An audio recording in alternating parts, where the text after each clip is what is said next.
भारत और यूएसए के रिश्ते जो है अभी बहुत ही अच्छे चल रहे हैं। अभी यूएसए को भी लग रहा है कि भारत जो है एक उभरती हुई शक्ति के रूप में आ रहा है। और इंडिया को भी पता है कि यूएसए के साथ अगर नहीं चले तो आप बहुत कुछ मिस कर दोगे। लेकिन इंडिया और यूएसए का रिश्ता जो है वो बहुत ही टर्बुलेंस भरा रहा है। बहुत ही आप बोल सकते हैं कि उतार चढ़ाव भरा रहा है। कभी रिश्ते अच्छे होते हैं तो कभी बहुत ही बिगड़ जाते हैं। तो इसका रिलेशनशिप बहुत पहले से ही शुरू होता था।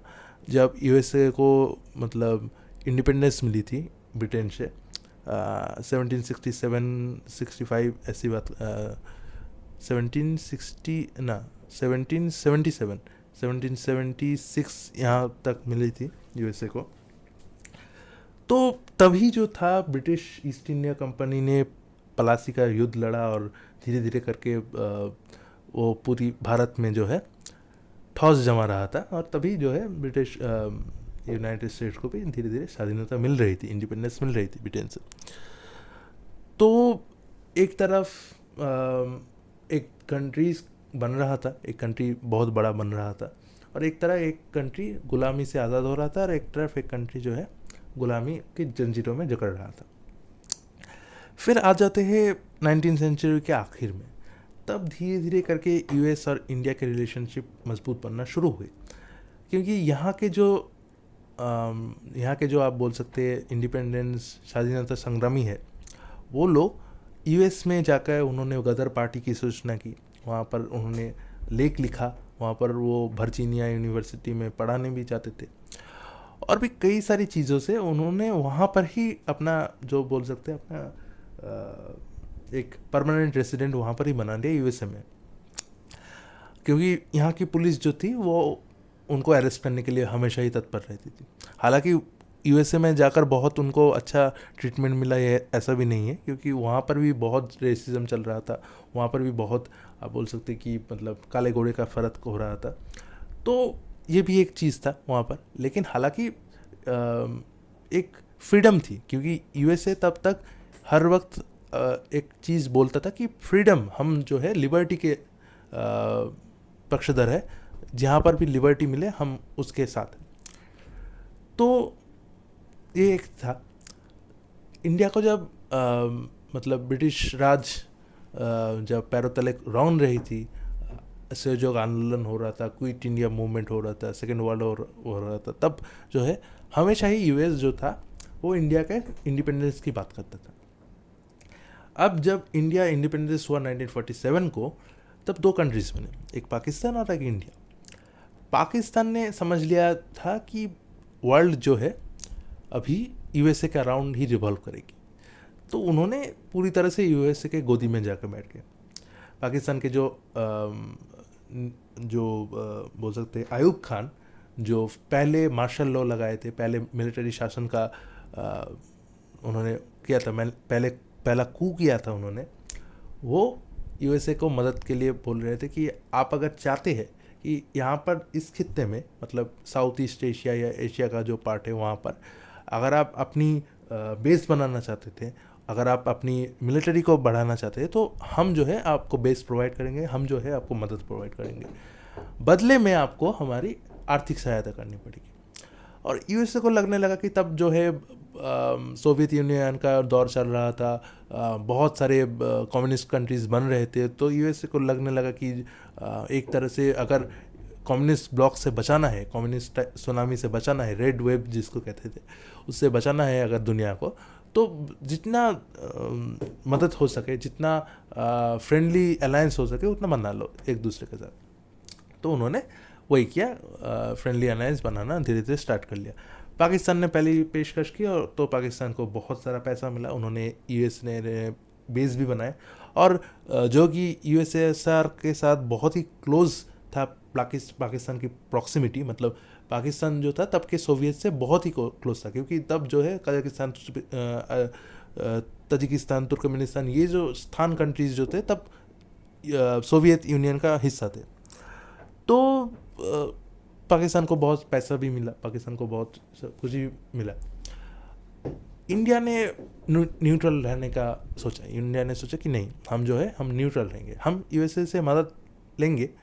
तभी यूएसए से साथ बहुत सारे गेहूं आ रहे थे, बहुत सारे वीड्स आ रहे थे, बहुत कुछ आ रहा था, खाने का जो सामान तब यूएसए से ही बहुत आ रहा था।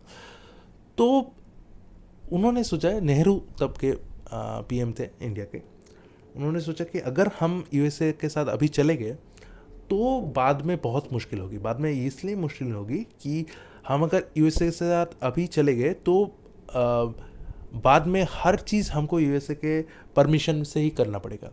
हालांकि केनेडी और नेहरू के साथ संबंध बहुत अच्छे थे एक दूसरे के साथ, और जब चाइना ने अटैक किया था तब बाद में जाकर नेहरू जो थे उन्होंने केनेडी से मदद भी मांगी थी, हालांकि उतनी मदद ज़रूरत नहीं पड़ी।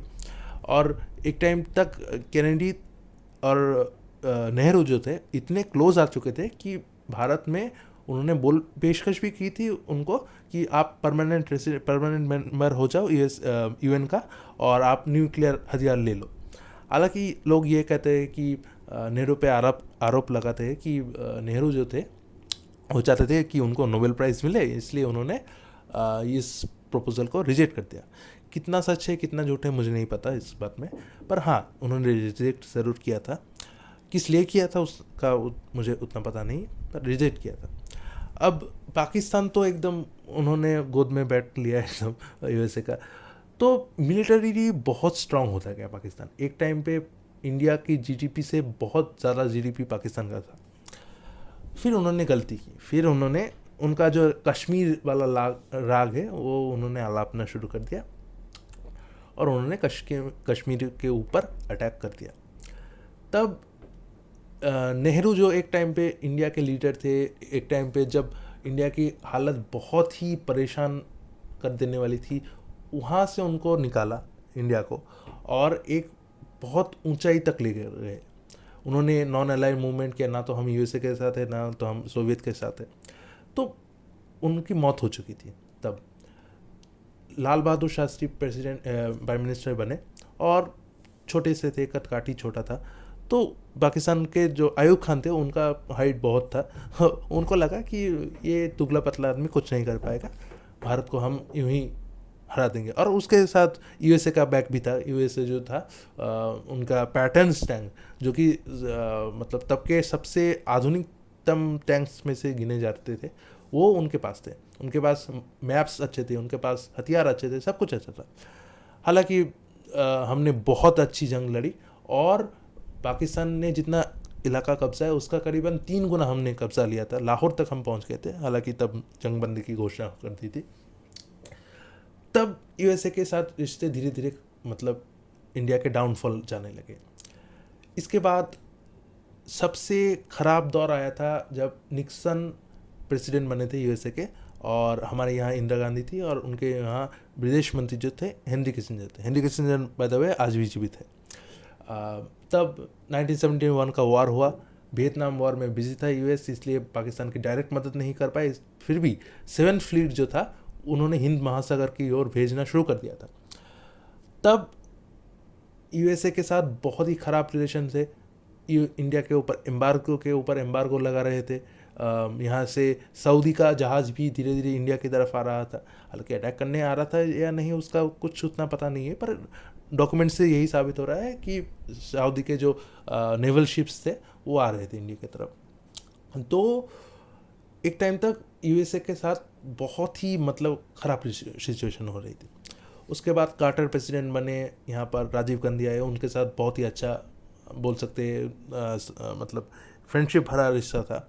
हालांकि ज़्यादातर टाइम वो कंप्यूटर्स की ही बात करते थे और कंप्यूटर टेक्नोलॉजी लाने में कार्टर और वहाँ पर गोरबचव उन दोनों का बहुत बड़ा मतलब आप बोल सकते हैं भूमिका था इंडिया में।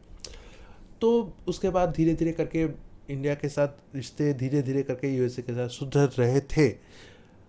1998 में जब अटल बिहारी जी ने परमाणविक विस्फोरण किया, बम फोड़ा, तो फिर से एम्बार्गो लगा इंडिया के ऊपर, और एम्बार्गो लगाने वाला यूएसए ही था।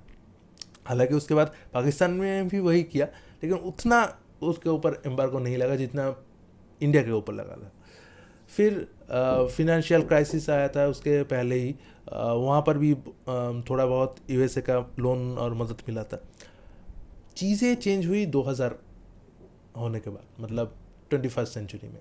तब चाइना जो था वो धीरे धीरे करके एक एक्सपोनेंशियल ग्रोथ पा रहा था, और उस इलाके में जो इंडो पैसिफिक इलाका है, वहाँ पर यूएसए का मेन चैलेंजर हो रहा था। क्योंकि तब तक जो था यूएसएसआर पूरा अलग हो चुका था, बहुत सारे कंट्रीज़ बन चुके थे वहाँ पर। रशिया जो है बहुत अपने वीकेस्ट पॉइंट पे था। तो यूएसए को लगने लगा कि अभी जो मेन चैलेंजर है यहाँ पर चाइना है। तो चाइना को टैकल करने के लिए यूएसए ने इंडिया की मदद करना शुरू कर दी, और जो वो मदद धीरे धीरे करके आज बहुत ही गहरी फ्रेंडशिप में बन रही है।